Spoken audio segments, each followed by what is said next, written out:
దేవుని యొక్క వాక్యాన్ని మనము ధ్యానం చేసుకుందాం. మత్తయి సువార్త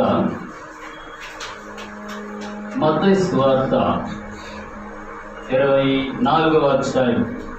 మత్తయి సువార్త 24వ అధ్యాయము 3వ వచనం నుండి కొన్ని మాటలు మనం చదువుకుందాం.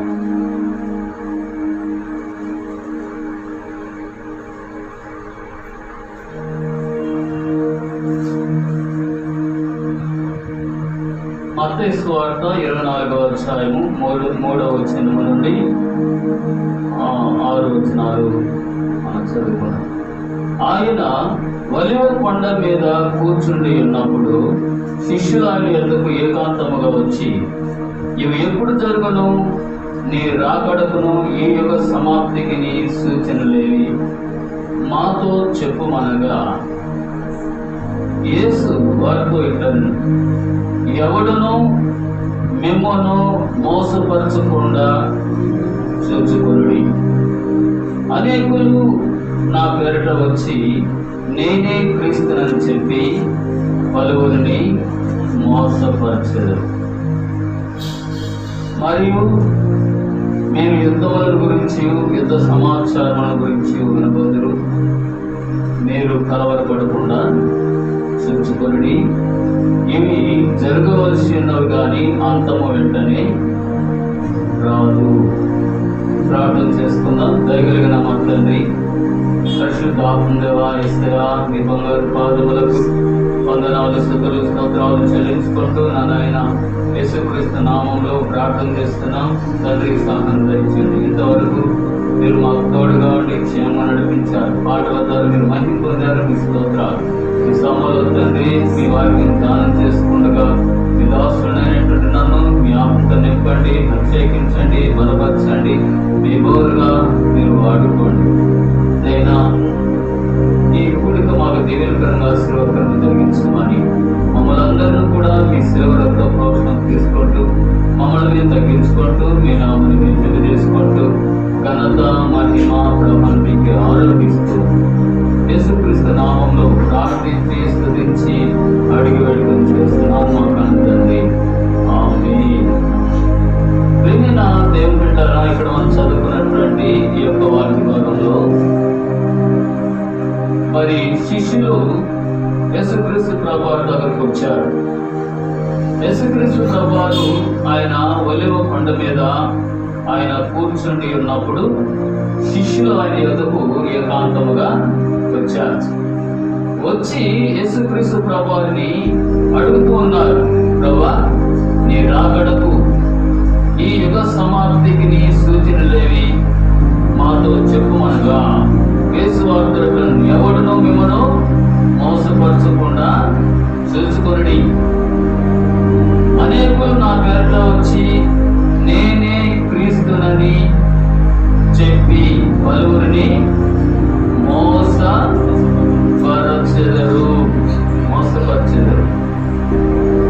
అంటే యేసుక్రీస్తు ప్రభువారిని అడిగారు శిష్యులు,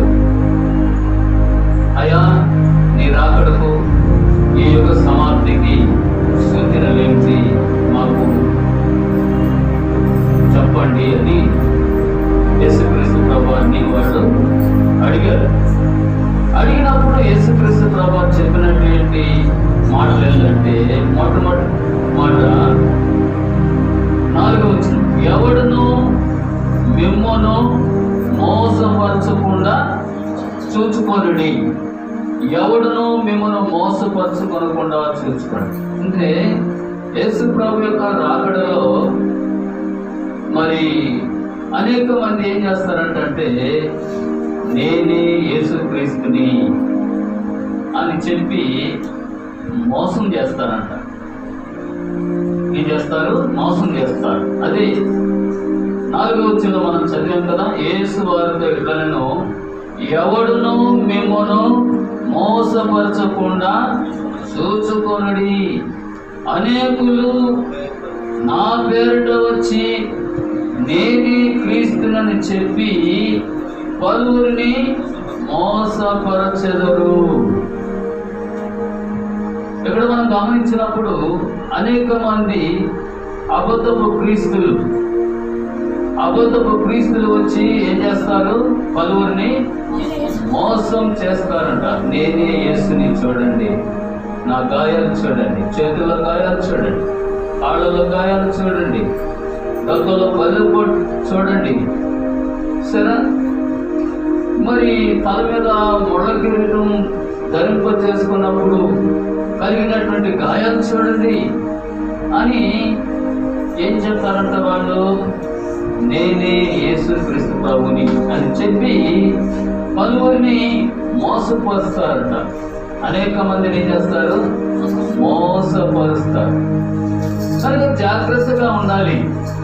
నిజమైన యేసుక్రీస్తు ఎవరు, డూప్లికేట్ యేసుక్రీస్తు ఎవరు అనేటువంటిది మనం తెలుసుకొని ఉండాలి. మనము తెలుసుకొని ఉండాలి అని అంటే దేవుని యొక్క వాక్యాన్ని మనం బాగా తెలుసుకున్నటువంటి వారిని ఉండాలి. దేవుని వాక్యం నీకు తెలియకపోతే ఈజీగా వాడు మోసం చేస్తాడు.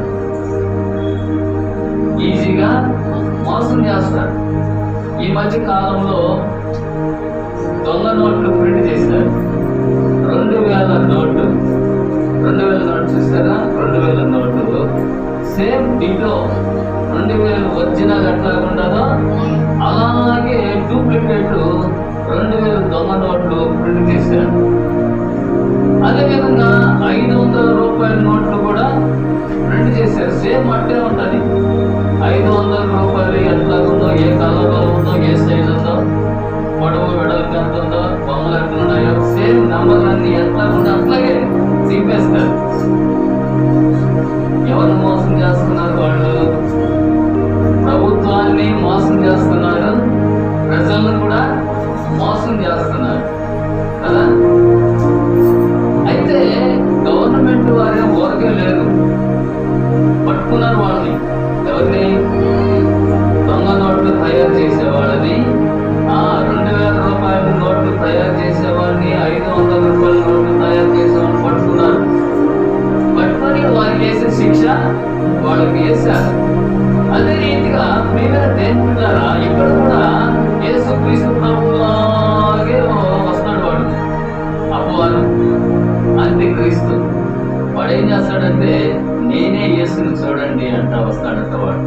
నేనే యేసుని చూడండి, నా చేతిలో చూడండి గాయాలు, నా కాళ్ళలో గాయాలు చూడండి, ముళ్ళ కిరీటం పెట్టుకున్నప్పుడు కలిగిన గాయాలు చూడండి, తొక్కలో పల్లెపోటు చూడండి అని వాడు ఏం చేస్తాడంట? వాడు చూపించి అనేక మందిని వాడు వశం చేసుకుంటాడంట. వాడు అనేక మందిని వశం చేసుకుంటాడు, ఆకర్షించుకుంటాడు. అనేక అద్భుత ఆశ్చర్య కార్యాలు కూడా జరిగిస్తాడు. అందుకే ఇక్కడ మనం గమనించినప్పుడు ప్రియమైన దేవుని బిడ్డలారా చూడండి, మత్తయి సువార్త 24వ అధ్యాయము 24వ వచనంలో మనం గమనిస్తే అక్కడ అబద్ధపు క్రీస్తులను, అబద్ధపు ప్రవక్తలను వచ్చి సాక్ష్యమైతే ఏర్పరచబడిన వారిని సహితము మోసపరచుటకై గొప్ప సూచక క్రియలను, మహత్కార్యములను కనపరిచెదరు. చాలు. ఏం చేస్తారంట వాళ్ళు? అబద్ధపు క్రీస్తులు, అబద్ధపు ప్రవక్తలు వచ్చి సాధ్యమైతే ఏర్పరచబడిన వారిని సహితము మోసపరచుటకై గొప్ప సూచక క్రియలు, మహత్కార్యములు కనపరుస్తారు. అంటే ఏర్పరచబడిన వారిని మోసం చేసేదానికి, అంటే ఏర్పరచబడిన వారు కొంతమందిని యేసు ప్రభు లోపంలో ఏర్పరచుకొని ఉన్నాడు. ఆయన రక్తం ఇచ్చాడు, కొన్నాడు. ఆయన బిడ్డలుగా ఆయన సొత్తుగా చేసుకున్నారు. వారు చాలా ఆత్మీయ జీవితం ఎదుగుతున్నారు. ప్రార్థనా పరులుగా, భక్తి పరులుగా, విశ్వాస వీరులుగా, పరిశుద్ధులుగా జీవిస్తున్నప్పుడు అలాంటి వారిని కూడా మోసం చేసి పడవేసి, లోకంలో పడవేసి వాళ్ళని మరి ఆత్మీయ ప్రశ్నలుగా చేయడం కోసమే అపవాది అనేటువంటి వాడు ఏం చేస్తున్నాడు? గర్జించు సింహం వలె ఎవరిని కృంగుదరాని వాడు పొంచుతూ తిరుగుతూ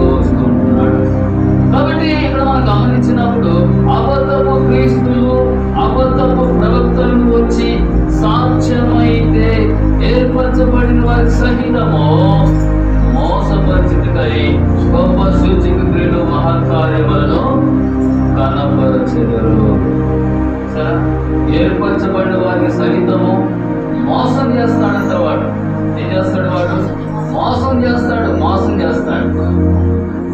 కాబట్టి ఎవరిని మోసం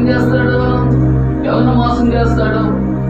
ఎవరైతే దేవుళ్ళు చక్కగా ఎదుగుతూ ఉంటారో అలాంటి వారిని మోసం చేస్తాడు. మరి అటు ఇటు ఉండే వాళ్ళను కూడా మోసం చేస్తాడు. ఇటు దేవుళ్ళలో ఉంటారు కొంతమంది, ఇటు లోకంలో ఉంటారు. ఇలాంటి వారిని కూడా వాడు ఈజీగా మోసం చేస్తాడు. అందుకే అక్కడ రాయబడిన మాట ఏంటంటే, అబద్ధపు క్రీస్తులలో, అబద్ధపు ప్రవక్తలలో వచ్చి సాధ్యమైతే ఏర్పరచబడిన వారి సైతం మోసపరచుటకై గొప్ప సూచక్రియలు మహత్కార్యాలు చేస్తారు. సూచక క్రియలు మహత్కార్యాలు కూడా చేస్తాడు. అంటే ఎవరు వాళ్ళు అని అంటే అబద్ధపు క్రీస్తు, అపవాది అనుచరులు, అపవాది శక్తులు దేవుని బిడ్డలను మోసం చేసి వాళ్ళ ఆత్మీయ జీవితాన్ని పాడు చేసి వాడిని అగ్నిగుండంలోనికి తీసుకుని వెళ్ళేదానికి వాడు సకల ప్రయత్నాలు చేస్తూ ఉంటాడు. కనుక దేవుని బిడ్డలమైనటువంటి మనం ఎలా ఉండాలంటే మనం చాలా జాగ్రత్తగా ఉండాలి. అందుకే దేవుడు మనకు ఒక సహవాసాన్ని ఇచ్చాడు, ఒక సంఘాన్ని ఇచ్చాడు, ఒక మందిరాన్ని ఇచ్చాడు. కనుక సహవాసములో జీవించాలి, సహవాసం కలిగి ఉండాలి కదా.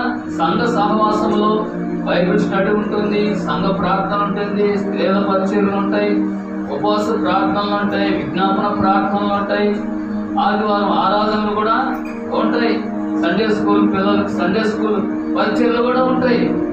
కాబట్టి ఇవన్నీ ఎందుకనంటే ఒక విశ్వాసి, ఒక రక్షించబడినటువంటి వ్యక్తి దేవునిలో ఆధ్యాత్మికమైనటువంటి జీవితంలో ఎదగడానికి ఇవన్నీ కూడా అవసరమై ఉన్నాయి. కనుక ఇలాంటి కార్యక్రమాల్లో పాలుపంపులు పొందకపోతే వాళ్ళ విశ్వాస జీవితం ఎలాంటిదో మనం ఊరికే పసిగట్టవచ్చు. కనుక మనం గమనించినప్పుడు దేవునిలో స్థిరంగా మనం నిలబడినప్పుడు సాతానుడు అపవాది మనం ఏం కూడా చేయలేడు వాడు. కనుక ప్రేమైన దేవుని బిడ్డలారా, ఇక్కడ మనం గమనిస్తే ప్రభు యొక్క రాకడను గురించినటువంటి విషయాలు చూడండి. మత్తయి సువార్త 24వ అధ్యాయం 37 వచ్చిన 38 వచనాలు చదువుకుందాం. నోవహు దినములు ఎలాగుండెనో మనుష్య కుమారుని రాకడయును అలాగే ఉండును. జల ప్రళయమునకు మొదటి దినములలో నోవహు ఓడలోనికి వెళ్ళిన దినము వరకు వారు తినుచు త్రాగుచు పెండ్లి చేసుకొనొచ్చు పెండ్లికిచ్చుచుండునని జల ప్రళయం వచ్చి అందరినీ కొట్టుకొని పోవు వరకు ఎరుగకపోయిరి. అలాగని మనుష్య కుమారుని రాకడ ఉండును. చాలు. ఇక్కడ మనం గమనించినప్పుడు నోవహు దినాల్లో మరి దేవుడు నోవహుతో చెప్పాడు, నోవహు నేను భూమి మీదకి జలప్రలయము రప్పించబోతున్నాను. ఎందుకంటే భూలోకంలో ప్రజలు చెడిపోయినారు. ప్రజలు ఎలాగున్నారు? చెడిపోయినారు, భయంకరమైనటువంటి పాపములో జీవిస్తున్నారు. నేను ఓర్చుకోలేకపోతున్నాను, నేను సహించలేకపోతున్నాను. ఎందుకంటే వాళ్ళు మరి నా మాట వినటం లేదు, నాకు లోబడటం లేదు. కాబట్టి నీ కొరకు ఒక ఓడను తయారు చేసుకోవని చెప్పాడు దేవుడు. అప్పుడు నోవహు ఏం చేస్తున్నాడంటే అడవికి వెళ్ళాడు, చెట్లు నరికాడు, వాటిని కొలతల ప్రకారము పొయ్యలు తయారు చేశాడు. దేవుడు చెప్పిన కొలత ప్రకారము ఆయన ఒక ఓడను తయారు చేస్తూ ఉన్నాడు. తయారు చేస్తూ ఉంటే అప్పుడు ఉండేటువంటి ప్రజలందరూ కూడా వచ్చారు. వచ్చి నోవహు ఏంటి నువ్వు ఒక పెద్ద పడవ చేస్తున్నావు అని అంటే చెప్పాడు. దేవుడు నాతో మాట్లాడాడు. ఏం చెప్పాడు నాతో అంటే, నీ కొరకు ఒక ఓడను తయారు చేసుకో, నేను భూమి మీదకి జలప్రలయము రప్పించబోతున్నాను. భూమి మీద ప్రజలు నా మాట వినటం లేదు, భయంకరమైన పాపములో శాపములో వాళ్ళు జీవిస్తున్నారు. కాబట్టి నీ కొరకు ఒక ఓడను తయారు చేసుకో. ఇదిగో పంతులు ఇలాగ ఉండాలి, ఇలాగ అరలు పెట్టాలి, కిటికీలు ఇలాగ ఉండాలి, పొడవు వెడల్పు ఇలా ఉండాలి అని కొలతలన్నీ దేవుడు నాకు చెప్పి ఈ ఓడను తయారు చేసుకోమంటున్నాడయ్యా. ఎందుకంటే దేవుడు జలప్రళయాన్ని రప్పించబోతున్నాడు. ఇందున అనేక మంది చనిపోతారు. ఆ నీళ్లు, ఆ జలములు కొట్టుకొని ప్రజలందరూ కూడా వెళ్ళిపోతారు, చనిపోతారు. అందుకే దేవుడు చెప్పాడు ఒక ఓడను తయారు చేసుకోమని. అంటే అక్కడుండే వాళ్ళందరూ కూడా ఏం చేశారంట? ఎగతాళి చేశారు, నవ్వుకున్నారు, హేళన చేశారు. ఈ విషయాలన్నీ కూడా ఆది కాండంలో మనం చూడగలుగుతాం. 6 అధ్యాయం 7 అధ్యాయాల్లో మనం చూడగలుగుతాం. ఈ విషయాలన్నీ ఆది కాండం 6, 7 అధ్యాయాల్లో ఉన్నాయి. కనుక ఇక్కడ మనం గమనించినప్పుడు నోవాహు ఏం చేస్తున్నాడంటే కష్టపడి ఓడను తయారు చేస్తా ఉన్నాడు. ప్రజలేమో ఎగతాళి చేస్తున్నారు, నవ్వుతూ ఉన్నారు, చెమట్లు కారుకుంటున్నాయి. నోవాహుకి కష్టపడి పనిచేస్తున్నాడు, దేవుని మాట విన్నాడు, దేవునికి లోబడ్డాడు, దేవునికి విధేయత చూపించాడు. చూసారా? కనుక ఇక్కడ మనం గమనించినప్పుడు ఓడ తయారైపోయింది.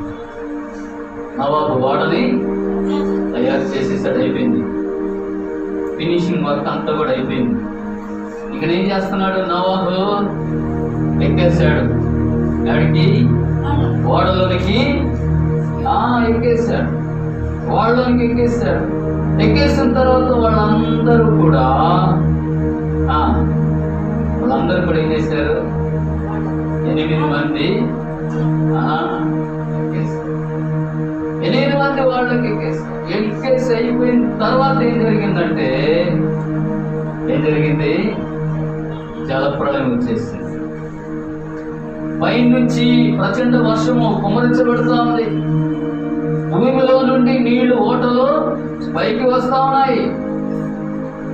నీళ్లు విస్తరించిపోయినాయి. ఎక్కడ ఇల్లులు కొట్టుకొని పోతా ఉన్నాయి. తాటాకులు పెట్టి అన్ని కొట్టుకొని వెళ్ళిపోతా ఉన్నాయి. కొన్ని జంతువులు చచ్చిపోయి శవాలు అయిపోయి జంతువులు కొట్టుకొని వెళ్తా ఉన్నాయి, వెళ్ళిపోతా ఉన్నాయి. ప్రేమైన దేవుని బిడ్డలు ఇక్కడ మనం గమనించినప్పుడు ఆఖరకు ఆ ప్రజలు కూడా కొట్టుకొని చనిపోయి శవాలు వెళ్ళిపోతూ ఉన్నారు. నోవాహు నోవాహు నోవాహు తలుపుది తలుపుది అంటే ఆ నోవాహు తలుపు ఎట్ట తీస్తాడు? ఎవరేసాడు తలుపు? దేవుడే తలుపు వేసాడంట. దేవుడే తలుపేసి మూసేసాడంట వాళ్ళని. ఇక దేవుడు తలుపు వేస్తే ఎవరు తీయలేరు, ఆయన తీస్తే ఎవరు వేయలేరు. కనుక ఇక్కడ మనం గమనించినప్పుడు ప్రేమైన దేవుని బిడ్డలారా, మరి నోవాహు దినాల్లో నోవాహు వాళ్ళ కుటుంబం మాత్రమే వెళ్ళిపోయింది. మిగతా వాళ్ళందరూ ఏమైపోయారు తెలుసా? శవాలు అయిపోయి కొట్టుకొని చచ్చిపోయారు. ఆఖరికి ఎవరు మిగిలారు? ఆ వర్షం అంతా కురిసిపోయి ఆ భూమి అంతా కూడా ఎండిపోయి బాగా ఎండలు కాసి ఏం పర్వాలేదు, బాగా ఆరిపోయినాయి రోడ్లు అన్ని కూడా అనుకున్నప్పుడు అప్పుడు ఓడలో నుంచి బయటికి వచ్చారు. ప్రియమైన దేవుని బిడ్డలారా, ఇక్కడ మనం గమనించినప్పుడు నోవాహు దినాల్లో ఏ విధంగా జరిగిందో ఆ విధంగానే మనిషి కుమారుడు వస్తాడు అని అక్కడ చెప్పడం జరిగింది. ప్రియులారా చూడండి, 39 వచ్చింది. జలప్రలయం వచ్చి అందరిని కొట్టుకొని పోవు వరకు ఎరుగకపోయి అలాగనే మనిషి కుమారుని రాకడయో కొట్టను. ఏమంటారు? నోవాహు దినాల్లో ఏ విధంగా జరిగిందో అదే రీతిగా మనుష్య కుమారుని యొక్క రాకడ ఉంటుంది అని యేసుక్రీస్తు ప్రభువారు స్వయముగా ఆయన భూలోకములో శరీరధారిగా సంచారం చేసే దినాల్లోనే యేసు ప్రభు స్వయంగా చెప్పినటువంటి మాటలు ఇవి. ఇది ఎవరో రాసినటువంటి మాటలు కాదు. యేసు ప్రభు స్వయంగా తాను చెప్పినటువంటి మాటలు. కనుక ప్రియమైన దేని బిడ్డారా, ఇక్కడ మనం గమనిస్తే ఏమంటున్నాడు చూసారా? 42వ వచనం చూడండి. 42వ వచనంలో మత్తయి సువార్త 24:42 కావున ఏ దినాన మీ ప్రభు వచ్చినో మీకు తెలియదు గనుక మెలకుగా నుండుడి. ఏ జామున దొంగ వచ్చునో ఇంటి యజమానికి తెలిసిండు ఎడల అతడు మెలకుగా ఉండి తన ఇంటికి కన్నము వేయనీయడని ఎరుగుదు. మీరు అనుకుని గడియలో మనిషి కుమారుడు వచ్చును కనుకనే మీరును సిద్ధముగా ఉండుడి. మీరు అనుకోనని గడియలో మనిషి కుమారుడు వచ్చిన కనుక మీరు ఎలా ఉండాలి? సిద్ధముగా ఉండాలి. సిద్ధపడి ఉండాలి. ప్రియమైన దేవుని బిడ్డలారా, చూడండి, సిద్ధపడి ఉండడము అనేటువంటిది మనం గమనిస్తే మీకు అర్థమయ్యేటట్లుగా ఒక మాట చెప్తాను. మనము హైదరాబాద్కి వెళ్ళాలనుకోండి. హైదరాబాద్కి వెళ్ళాలి. మరి సాయంత్రము 7 గంటలకి ట్రైన్ ఉంటుంది. నెల్లూరు నుంచి ట్రైన్ ఉంటుంది. నెల్లూరు నుంచి ట్రైన్ 7 గంటలకి బయలుదేరుతుంది. ఎక్కడికి? హైదరాబాద్. అది మరుసటి దినాన ఎన్ని గంటలకు దిగుతుందంటే అదే టయానికి జనాలు అక్కడి నుంచి దిగుతుంటారు. ట్రైన్లో నుంచి దిగి వాళ్ళ ఇళ్లకు వాళ్ళు వెళ్ళేటువంటి వారు ఉంటారు. మరి 7 గంటలకు ట్రైన్ అన్నప్పుడు ఎన్ని గంటలకు సిద్ధపడాలి? మనము ఎన్ని గంటలకు సిద్ధపడాలి? 5 గంటలకల్లా సిద్ధపడేసి ఆటోలో ఏదో ఒకటి మాట్లాడుకొని రైల్వే స్టేషన్కి వెళ్తాం. వెళ్ళిన తర్వాత ఎదురు చూస్తూ ఉంటాం. ఇంకా రాలేదు ట్రైన్, ఇంకా రాలేదు. టెన్షన్ పడిపోతాం. ఎందుకంటే హైదరాబాద్కి వెళ్ళాలి కాబట్టి ఇంకా టెన్షన్, ఇంకా రాలేదు. ఎందుకని ముందుగా పోయి ఉంటాం కాబట్టి టెన్షన్ అన్నమాట. అర్థమవుతుందా? వచ్చారు, ఎదురు చూస్తూ ఉన్నారు. ట్రైన్ వచ్చింది, ఎక్కి కూర్చున్నారు, సీట్లు దొరికాయి, హాయిగా ప్రయాణము చేస్తున్నారు. ఆ తర్వాత అదే ట్రైన్కి తెల్లవారుజామునే హైదరాబాద్కి చేరుకుంటారు.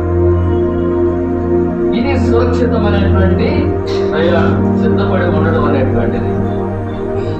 అక్కడ 7 గంటలకి ట్రైన్ అనంటే నువ్వు 7:30కి పోతే ట్రైన్ ఉండదు. ఎందుకని? టైం అయిపోయింది. నువ్వు సిద్ధపడితే కదా. నువ్వు సిద్ధపడలా. ఆరా తీరా ఆడకపోయి వాళ్ళతో మాటలు పెట్టుకొని వీళ్ళతో మాటలు పెట్టుకొని హాయిగా 7:30కి నువ్వు ట్రైన్ కోసం పోతే నీ కోసం ఎందుకు ఆగుతుంది? ట్రైన్ ఆగదు. అలాగే మన ప్రభువైనటువంటి యేసుక్రీస్తు ప్రభువారు ఆయన వచ్చే రాకడ సమయంలో కూడా అలాగే జరుగుతుంది. నువ్వు నిర్లక్ష్యంగా, అలక్ష్యంగా వస్తాడులే, ఆయన వస్తానన్నవాడు ఇంకా రాలేదు, వస్తాడులే అనేది నిర్లక్ష్యంగా ఉంటే ఆయన వస్తాడు, ఆయన బిడ్డలు ఆయన తీసుకుని వెళ్ళిపోతాడు. మరి నిర్లక్ష్యంగా ఉండే వాళ్ళందరూ కూడా ఏమైపోతారు? విడవబడతారు. ప్రియమైన దేవుని బిడ్డలు, ఇక్కడే ఈ కింద వచనాల్లో మనం గమనిస్తే 48వ వచనములో అక్కడ ఒక ఆయన ఉన్నాడంట. చూడండి, 48వ వచనం. అయితే దుష్టుడైన ఒక దాసుడు నా యజమానుడు ఆలస్యం చేయుచున్నాడని తన మనస్సులో అనుకొని తన తోడి దాసులను కొట్ట మొదలుపెట్టి త్రాగుబోతులతో త్రాగుచునుంటే ఆ దాసుడు కనిపెట్టని దినములోను వాడు అనుకుని గడియలోనూ వాని యజమానుడు వచ్చి వానిని నరికించి వేషధారులతో కూడా వానికి పాలు నియమించును. అక్కడ ఏడ్పును పండ్లు కొరుకుటను ఉండును. ఏం జరిగింది అక్కడ? ఒక ఆయన దుష్టుడైన దాసుడు అంట. దుష్టుడైన దాసుడు అంటే దుష్టుడైన దాసులు కూడా ఉంటారా అంటే ఉంటారు. దుష్టుడైన దాసుడు ఆయన ఏం చేస్తున్నాడు? ఈయన మన భాషలో మనం మాట్లాడుకున్నట్లయితే ఈయన ఒక తాగుబోతు అనుకుందాం. ఈయన ఒక తాగుబోతు. ఈయన ఏం చేశాడు? తాగుబోతు ఏం చేశాడు? మారు మనసు పొందాడు, రక్షించబడ్డాడు, బాప్తిజం తీసుకున్నాడు, మందిరానికి క్రమంగా వెళ్తూ ఉన్నాడు, దేవుని కృపలో కొనసాగుతూ ఉన్నాడు. పాస్టర్ గారు ఏం చెప్తున్నాడు? ఇదే చెప్తున్నాడు, ఇదే బోధ. ప్రభు వస్తాడు, ఆయన రాకడలో. ఆయన ఎప్పుడు వస్తాడో తెలియదు, సిద్ధంగా ఉండండి అని పాస్టర్ గారి బాధ్యత ప్రకారం పాస్టర్ గారు చెప్తూనే ఉంటాడు. ఇవన్నీ కూడా విని ఉంటాడు అతను. ఆయన ఇక జీవితం మారిపోయింది కదా. బాప్తిజం తీసుకుంటూనే తాగుడు ఆపేశాడు, చెడలవాట్లు దొరలవాట్లు అన్ని కూడా మానేసుకున్నాడు. వస్తాడు యేసుతో వస్తాడని చెప్పి ఎదురు చూస్తా ఉన్నాడు. ఇంకా ఓపిక పట్టలేకపోయాడు బాబు. ఆయన ఇప్పుడల్లా వచ్చేటట్టుగా లేదు. వచ్చినప్పుడు చూసుకుంటామని ఏం చేశాడు? మళ్ళా తాగుడికి అలవాటు పడ్డాడు. తాగుడు అలవాటై నిశ ఎక్కువైపోయి ఏం చేశాడు? ఆ దారిలో వచ్చే వాళ్ళని పోయేవాడు పట్టడం మొదలు పెట్టాడు. అదే అక్కడ రాసింది చూడండి, 48 వచ్చింది. మత్తయి సువార్త 24 వచ్చాయి, 48 వచ్చింది. అయితే దుష్టుడనే ఒక దాసుడు నా యజమానుడు ఆలస్యం చేయుచున్నాడని తన మనస్సులో అనుకొని తన తోటి దాసులను కొట్ట మొదలుపెట్టి త్రాగుబోతులతో త్రాగుచునుంటే ఆ దాసుడు కనిపెట్టని దినములోనూ వాడు అనుకుని గడిలోనూ వాని యజమానుడు వచ్చి వాని నరికించి వేషధారులతో కూడా వానికి పాలు నియమించును. అక్కడ ఏడుపును పండ్లు కొరుకుటేనుండును. ఏం చేస్తాడు ఆయన? యేసుప్రభు వచ్చిందాక ఆయన ఓపిక పట్టలేకపోయినాడు. వస్తాడు అని అన్నాడు. 7 తరాలు ఆయన వచ్చేటట్టుగా లేడు ఇప్పుడు అలా అని చెప్పి ఏం చేశాడు? మళ్ళా పోయినాడు బ్రాంతి షాపులో, బ్రాంతి తెచ్చుకున్నాడు, మళ్ళా తాగాడు. నిశ ఎక్కువైపోయింది. ఏం చేశాడు? దాసులో వచ్చేవాడు పుట్టేవాడిని గెలుకున్నాడు, కొట్టాడు. అదే కథ. ఇలా ఏం జరిగింది? యేసు ప్రభు అరిచేసాడంట. అంటే అక్కడ చెప్పబడినటువంటి మాట 50 వచనంలో, ఆ దాసుడు కనిపెట్టని దినములోనూ వాడనుకున్న గడిలోను వాని యజమానుడు వచ్చి వాని నరికించి వేషధారులతో కూడా వానికి పాలు నియమించును. అక్కడ ఏడుపును పండ్లు కొరుకుటేనుండును. సరే, ఏం జరిగింది? ఆయన ఇప్పుడల్లా రాళ్ళే అనుకున్నాడు. ఆయన ఇప్పుడల్లా వచ్చేటట్లు లేదు. చూశాడు ఒక 4 రోజులు చూశాడు, 4 నెలలు చూస్తుంటాడు, లేకపోతే 4 సంవత్సరాలు చూస్తుంటాడు అనుకోండి. ఆయన ఇంకా రాలేదు. చూశాడు. ఏం చేశాడు? మళ్ళా లోకంలోకి వెళ్ళిపోయాడు. లోక పద్ధతులు, లోక ఆడంబరాలు, లోక సాంప్రదాయాలు, లోకంలో ఉండే అలవాట్లు అన్నీ కూడా మళ్ళా యథాప్రకారం చేసుకున్నాడు. ఆయన ఇప్పుడల్లా వచ్చేటట్లు లేడులే. ఆయన ఎందుకు ఆలస్యం చేస్తున్నాడు అనంటే ఇంకా మారాల్సిన వాళ్ళు ఉన్నారు, అందుకే ఆయన ఆలస్యం చేస్తున్నాడు. చూడండి, దేవుని యొక్క వాక్యములో మనం గమనించినప్పుడు ప్రియమైన దేవుని బిడ్డలారా, మరి 2వ పేతురు 3వ అధ్యాయము 3-4 వచనాలు చదువుదామా? 2వ పేతురు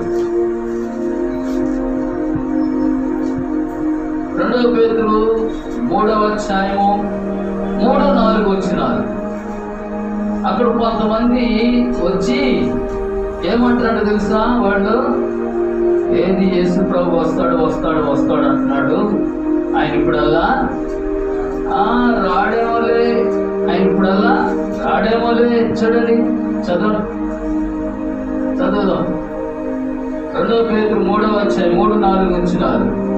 అంచె దినములలో అపహాసకులు అపహసించుచు వచ్చి తమ స్వకీయ దురాశల చొప్పున నడుచుకొనుచు ఆయన రాకడను గురించిన వాగ్దానమేమాయను పితరులు నిద్రించినది మొదలుకొని సమస్తమును సృష్టి ఆరంభమున్నట్టే నిలిచి ఉన్నదే అని చెప్పుదురని మొదట మీరు తెలుసుకొనవలను. చూడండి ఏమంటున్నారు, ఏం చెప్తున్నారు? అంచె దినములలో అపహాసకులు అపహసించి వచ్చి తమ స్వకీయ దురాశల చొప్పున నడుచుకొనొచ్చు. ఆయన రాకడ గురించిన వాగ్దానం ఏమైనో పితరులు నిద్రించినది మొదలుకొని సమస్తమును సృష్టి ఆరంభము కంటే నిలిచినవని చెప్పుదురని మొదట మీరు తెలుసుకొనవలను. అనేక మంది వస్తారు, వచ్చి ఏం చేస్తారు? ఏమమ్మా యేసు ప్రభు వస్తాడు వస్తాడు వస్తాడు అంటాడు. ఆయన రాలేదే. మొదటి దినాలు ఎలాగ ఉన్నాయి, ఇప్పుడు కూడా అలాగే ఉన్నాయి. ఏం మార్పు లేదే. ఆయన వస్తాడు అంటున్నాడు, ఆయన రాలేదే అని చెప్పేసి ఏం చేస్తారు? రకరకాలైనటువంటి మాటలు మాట్లాడుతూ వస్తుంటారు. దేవుని బిడ్డలారా, ఆయన ఎందుకు ఆలస్యం చేస్తున్నాడు, ఎందుకు ఆయన ఇంకా రాలేదు అని అంటే చూడండి, ఇక్కడ అదే 2వ పేతురు పత్రిక 3వ అధ్యాయము 9 నుంచి కొన్ని వచనాలు మనం చదువుదాం. ఆయన ఎందుకు ఆలస్యం చేస్తున్నాడు?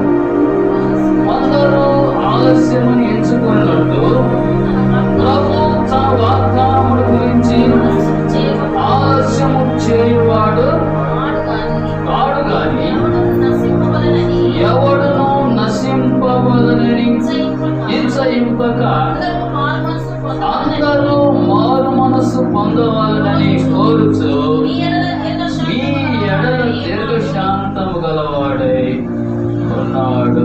చూడండి, ఎందుకు ఆయన ఆలస్యం చేస్తున్నాడు? ఎందుకు ఆయన ఆలస్యం చేస్తున్నాడు? అందరూ ఏం చేయాలంట? మారు మనసు పొందాలి. అందరూ మారు మనసు పొందాలి. త్రాగుబోతూ మారు మనసు పొందాలి. పాపం చేసేవాళ్ళు మారు మనసు పొందాలి.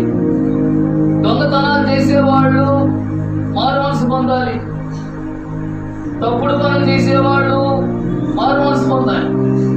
అబద్ధాలు మాట్లాడేవాళ్ళు మారు మనసు పొందాలి. చెడు అలవాట్లు దురలవాట్లు కలిగిన వాళ్ళు అందరూ కూడా మారాలి, మారు మనసు పొందాలి. మారు మనసు పొందకపోతే వాళ్ళందరూ ఎక్కడికి వెళ్ళిపోతారు? అగ్నిగుండంలోనికి వెళ్ళిపోతారు. అక్కడ అగ్ని ఆకు, అక్కడ పురుగు సాగుతూ భయంకరమైనటువంటి నరకం. ఆ అగ్నిగుండంలోనికి ప్రజలు వెళ్ళిపోయేటువంటి వారుగా ఉంటున్నారు. అందుకే ఆయన ఏం చేస్తున్నాడు? ఆయన ఆలస్యం చేస్తున్నాడు. ఇంకా మారుతారు, ఇంకా మారుతారు. రేపు మారుతారేమో, ఎల్లుండి మారుతారేమో. ఆయన ఇంకా ఏం చేస్తున్నాడు? సమయము ఇస్తూ ఉన్నాడు, సమయం ఇస్తూ ఉన్నాడు. ఆ సమయము అయిపోయిన తర్వాత ఆయన ఏం చేస్తున్నాడంటే ఆయన ఓపిక పట్టుకొని ఉన్నాడు. ఇంకా మారుతారు, ఇంకా మారుతారు, ఇంకా మారుతారు, జీవితాలు మార్చబడతాయి, ఇంకా మారుతారులే అని ఆయన ఏం చేస్తున్నాడు తెలుసా? ఆయన దీర్ఘశాంతము కలిగినటువంటి వాడే ఎదురు చూస్తూ ఉన్నాడు. కానీ ప్రజల పరిస్థితి ఎలా ఉంది? ఆయన ఇంకా రాడులే, ఇప్పుడల్లా ఆయన ఇంకా రాడు, ఆయన రాడు, మనం మారము అన్నట్లుగా ఉన్నారు జనాలు. ఆయన వచ్చేది ఖచ్చితమే. ఎప్పుడు వస్తాడో తెలీదు.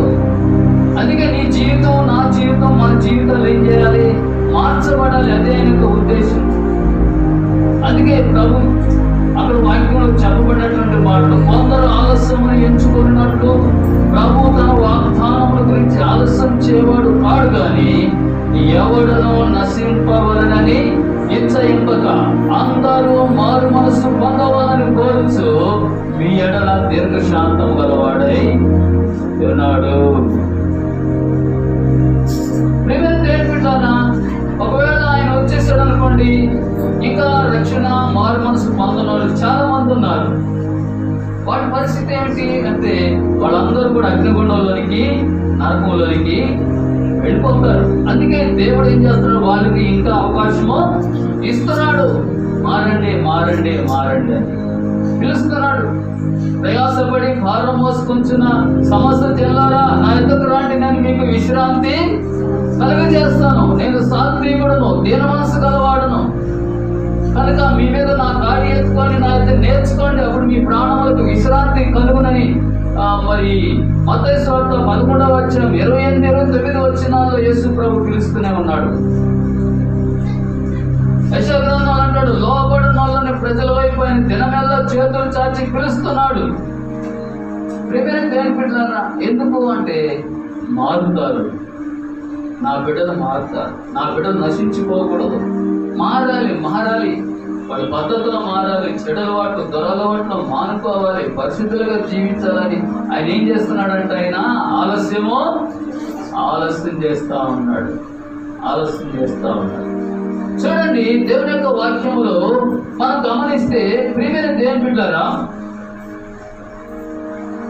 2 పేతురు 3వ అధ్యాయం 10వ వచనం, అయితే ప్రభు దినము దొంగ వచ్చినట్లు వచ్చును, ఆ దినమున ఆకాశములు మహాధ్వనితో గతించిపోవును, పంచభూతములు వికటమైన వేంద్రముతో లయమైపోవును, భూమియు దాని మీద ఉన్న వృక్షములు కాలిపోవును, ఇవన్నీ ఇట్లు లయమైపోవును. గనుక ఆకాశములు రవులుకొని లయమైపోవునట్టు, పంచభూతములు మహావేంద్రముతో కరిగిపోవునట్టు దేవుని దినపు రాకడ కొరకు కనిపెట్టుచు దాని ఆశతో అపేక్షించచ్చు మీరు పరిశుద్ధమైన ప్రవర్తనతోనూ భక్తితోనూ ఎంతో జాగ్రత్త గలవారై ఉండవలెను.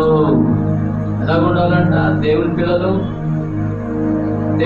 ఎలా ఉండాలంట? అక్కడ మనం చూసిన 12వ వచనంలో, దేవుని దినపు రాకడ కొరకు కనిపెట్టచ్చు దానిని ఆశతో అపేక్షించచ్చు మీరు పరిశుద్ధమైన ప్రవర్తనతోనూ.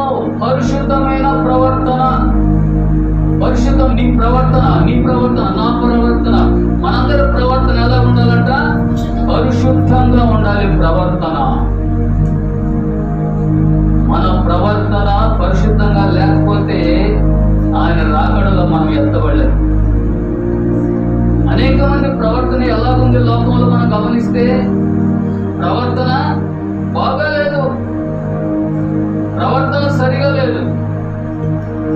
ఎవరైతే వారి ప్రవర్తన సరిదిద్దుకుంటారు, దేవుని వైపుకు మడుగుంటారో అలాంటి వారు క్షేమం పొందుతారు, నెమ్మది పొందుతారు. ప్రియమైన దేవుని బిడ్డలారా, అక్కడ మనం చూస్తే పరిశుద్ధమైన ప్రవర్తనతోనూ భక్తితోనూ ఎంతో జాగ్రత్తగా గలవారై ఉండవలెను. భక్తి ప్రియమైన దేవుని బిడ్డలారా, భక్తి ఎలాగుంది? వేషధారణతో కూడిన భక్తి. అందుకే పౌలు అంటాడు, నేను మీ ఎదుట ఉన్నప్పుడే కాదు కానీ నేను మీ ఎదుట లేనప్పుడు కూడా దేవుడు మీకు ఇచ్చిన రక్షణ వణుకుతోనో భయముతోనో కొనసాగించుకుంటానే ఫిలిప్పీ పత్రిక 2వ అధ్యాయం 12వ వచనంలో అపొస్తలుడైనటువంటి పౌలు చెప్తూ వస్తున్నాడు. కాబట్టి పరిశుద్ధమైన ప్రవర్తనతోనూ భక్తితోనూ ఎంతో జాగ్రత్త గలవారై ఉండవలెను. జాగ్రత్త అంటే దేని విషయంలో జాగ్రత్త కలిగి ఉండాలి. అయ్యో నేను లోకములో పడిపోతానేమో, లోకములో నేను కలిసిపోతానేమో, లోక పద్ధతులు లోక సంప్రదాయాలు ఇవన్నీ నాలో వచ్చేస్తాయేమో. ప్రియమైన దేవుని బిడ్డలారా, కొంతమంది రక్షించబడినటువంటి వారు కూడా ఎక్కడ ఉంటున్నారు? సినిమా హాళ్లలో కూర్చొని సినిమాలు చూసేవాడు ఉంటున్నారు. ఒకరు సినిమాలకు పోకపోయినా ఇళ్లలో టీవీలు వచ్చినాయి, ఇళ్లలో టీవీలు పెట్టుకొని చూసేవాడు లేకపోలేదు.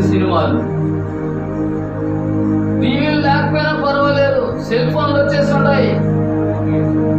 సెల్ ఫోన్ లో ఏ సినిమా అయినా కూడా చూసేస్తా ఉంటారు జనాలు, చేతిలో పెట్టుకొని. అరచేతిలోకి వచ్చేసింది సినిమా హాల్. ఏమండి, ఎక్కడికొచ్చింది?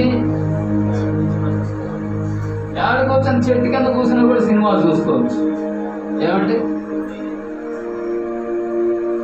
కనుక ప్రియమైన దేవుని బిడ్డలారా, జాగ్రత్త కలిగి ఉండాలి.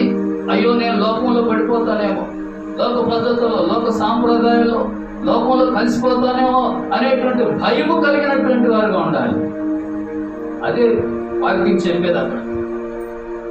మీరు పరిశుద్ధమైన ప్రవర్తనతోనూ భక్తితోనూ ఎంతో జాగ్రత్త కలిగినటువంటి వారుగా ఉండాలి. ఎలాగుండాలమ్మా? ఎంతో జాగ్రత్త లేకపోతే జారిపోతాం. లోపం ఆకర్షిస్తుంటుంది. లోపంలో ఉండేదంతా ఏదో తెలుసా? శరీరాశ, నేత్రాశ, జీవపటంబం. లోకంలో ఉండేదంతా శరీరాశ, నేత్రాశ, జీవపటంబం. ఇవి లాగుతూ ఉంటాయి. పౌలు అంటాడు, నా శరీరంలో మంచిది ఏది నివసింపదని నేను ఎరుగుదును, మేలైనది చేయవని నేను ఎరుగుదును గాని మేలు చేయకూడక కీడే చేయుచున్నానయ్యా. అది నేను కాదు గాని నా యందు నివసించే పాపమే. ఆ పాపం యొక్క నియమము నన్ను ఏం చేస్తుందంటే పాపం చేసేదానికి నన్ను లాగుతూ ఉంది. పాపం చేసేదానికి లాగుతూ ఉంది నా శరీరంలో మంచిది ఏది లేదు. కనుక ఆత్మ యొక్క నియమము పాప మరణ నియమముల నుండి మనను రక్షిస్తుంది. అదే పౌలు చెప్పేటువంటి మాట. ఎవరైతే ఆత్మకు అప్పచెప్పుకుంటారో, ఆత్మకు లోబడతారో, దేవుని ఆత్మను అనుసరించి నడుచుకుంటారో వారు శరీరాన్ని జయిస్తారు, లోకాన్ని జయిస్తారు, పాపాన్ని జయిస్తారు, సైతాన్ని జయిస్తారు. కనుక అందుకే మీరు పరిశుద్ధమైన ప్రవర్తన గలవారై ఎంతో భక్తితో జాగ్రత్త కలిగినటువంటి వారుగా ఉండాలని ఆయన చెప్తూ వస్తూ ఉన్నారు. కాబట్టి ప్రేమైన దేవుని బిడ్డలారా, ప్రభు రాబోతున్నాడు. ఆయన వచ్చేటువంటి వాడు ఆలస్యం చేయక ఆయన వచ్చేస్తాడు. చూడండి, హెబ్రీ పత్రిక 10వ అధ్యాయం ఒక మాట చెప్తున్నాడు. ఏమన్నాడు తెలుసా? 37-38 వచనాలు. ఇక కాలము బహు కొంచెముగా ఉన్నది, వచ్చుచున్నవాడు ఆలస్యం చేయక వచ్చును. నా ఎదుట నీతిమంతుడైన వాడు విశ్వాస మూలముగా జీవించును గాని అతడు వెనుక తీసిన యెడల అతని యందు నా ఆత్మకు సంతోషం ఉండదు. సరేనా? ఇక కాలము బహు కొంచెముగా ఉన్నది, వచ్చుచున్నవాడు ఆలస్యం చేయక వచ్చును. ఆయన నా ఎదుట నీతిమంతుడైన వాడు విశ్వాస మూలముగా జీవించును గాని అతను వెనుక తీసిన యెడల అతని యందు నా ఆత్మకు సంతోషం ఉండదు. చూసారా? వచ్చుచున్నవాడు ఆలస్యం చేయక వచ్చును. వస్తాడు ఆయన, ఆలస్యం లేదు. ఆయన ఎందుకు ఆలస్యం చేస్తున్నాడంటే మన జీవితాలు మారాలని, మన పద్ధతులు మారాలని, మన ప్రవర్తన మారాలని, అవిశ్వాసం పోయి మనం విశ్వాసంలో జీవించాలని. అందుకే ఆయన ఎదురు చూస్తున్నాడు, ఆలస్యం చేస్తున్నాడు. ఆయన తొందరగా ఆయన వచ్చేస్తాడు. ప్రియమైన దేవుని బిడ్డలారా, ఇక్కడ మనం గమనించినప్పుడు మత్తయి సువార్త 25వ అధ్యాయము 1 నుంచి కొన్ని వచనాలు మనం చదివితే అక్కడ 10 మంది కన్యకలు ఉన్నారు. 10 మంది కన్యకుల్లో 5 మంది బుద్ధి లేని కన్యకులు, 5 మంది బుద్ధి కలిగిన కన్యకులు. ఈ 10 మంది కన్యకులు పెళ్లి కుమారుడు ఎదుర్కొనే దానికి వారు తమ దీవెనలను వెలిగించుకొని వెళ్తున్నారంట. ఆయన రావడము, పెళ్లి కుమారుడు రావడము ఏమైంది? ఆలస్యమైంది. అందుకని ఈ కన్యకలు ఏం చేశారంటే, సరే ఒక నిద్రేస్తాము, ఏమంటారు, ఒక నిద్రేస్తాం ఆయన వచ్చే లోపల అని చెప్పి ఒక నిద్రేశారు. అలా చూశారు. ఈ లోపల ఏం జరిగింది తెలుసా? ఈ లోపల ఏం జరిగింది? పెళ్లి కుమారుడు వస్తున్నాడని కేక వినబడ్డదంట. అప్పుడు ఇప్పుడు ఏం చేశారు తెలుసా? 5 మంది బుద్ధి లేని కన్యకులు లేచి వెంటనే లేచి వాళ్ళ దివిటీలు చక్కపరుచుకుంటున్నారు. అవి గుడ్డుగా ఎలాగుతున్నాయి. అప్పుడు బుద్ధి కలిగిన కన్యకుల దగ్గరకు పోయి బుద్ధి లేని వాళ్ళు ఏమంటున్నా అడుగుతున్నారంటే, అమ్మ మాకు కొంచెం నూనె పోయండి, మా దివిటీలు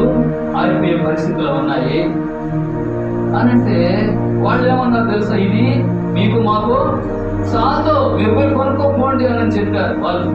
బుద్ధి కలిగిన వాళ్ళు ఏం చేశారు, వాళ్ళు బుద్ధి కలిగిన కాబట్టి కొంచెం ఎక్కువ నూనె సిద్ధపరుచుకున్నారు. బుద్ధి కలిగిన వాళ్ళు ఎప్పుడు హుషారుగానే ఉంటారు. వీళ్ళు నూనె సమృద్ధిగా పెట్టుకున్నారు బుద్ధి కలిగిన వాళ్ళు. బుద్ధి లేని వాళ్ళు ఏం చేశారు, మా దివిటీలు ఆరిపోతున్నాయి, పోయండి అంటే మీరు పోయి కొనుక్కున్నారు. వాళ్ళు పోయి కొనుక్కొని వచ్చే లోపల ఆ పెళ్లి కుమారుడు వచ్చేసాడు. ఈ 5 మందిని తీసుకుని వెళ్ళినాడు, తలుపు వేసేసాడు. వీళ్ళంతా ఆడుకొని తిరిగి వచ్చేలా కాడ ఏమి గడవ పడిపోయారు. అలాగా ప్రభు యొక్క రాకడ సమయంలో గడవబడే గుంపు ఒకటి ఉంటుంది, ఎత్తబడే గుంపు ఒకటి ఉంటుంది. కాబట్టి మనం ఏ గుంపులో ఉన్నామో, మనము ఎత్తబడే గుంపులో ఉండాలి. ఎత్తబడే గుంపులో ఉండాలంటే ఆ పద్ధతుల్లో కూడా నడుచుకోవాలి. అర్థమవుతుందా? కాబట్టి 5 మంది బుద్ధి కలిగిన కన్యకులు వెళ్ళిపోయినారు ప్రభుత్వ పెళ్లి కుమార్తె. ఆ విధంగా మనం కూడా సిద్ధపడాలి అని దేవుని యొక్క వాక్యము మనకు తెలియజేస్తా ఉంది. మోకరించుదాం, ప్రార్థించుకుందాం. దైవ తండ్రి, మీ వందనాలు. యేసుక్రీస్తు నామములో ప్రార్థన చేస్తున్నా. విషయపడిన వాక్యానికి నీరు పెట్టి బలి చేస్తున్నామని తెలుసుకోండి.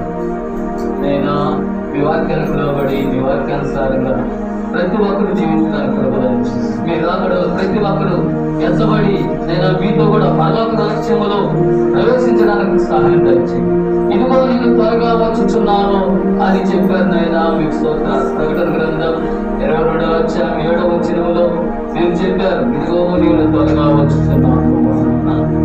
కనుక నా తండ్రి, మీరు వచ్చుచున్నారు. మీరు రాకడలో మేమందరం కూడా ఎత్తబడేటట్లుగా కూడా మీరు సహాయం తెచ్చుకున్నారు. యేసుక్రీస్తు నామములో మమ్మల్ని తగ్గించుకుంటూ మీ నామాన్ని హెచ్చింపు చేసుకోండి. ఘనత మహిమ ప్రభావం మీకు ఆరోపిస్తూ యేసుక్రీస్తు నామములో ప్రార్థిస్తున్నాం తండ్రి. మన తండ్రి అయిన దేవుని ప్రేమయు, ప్రభు యేసుక్రీస్తు వారి కృపయు, పరిశుద్ధాత్మ దేవుని అందరూ సహవాసం ఎప్పుడు ఎల్లప్పుడు మనకున్న ఆయన బిడ్డలందరికీ సదాకాలం తోడై ఉండును గాక.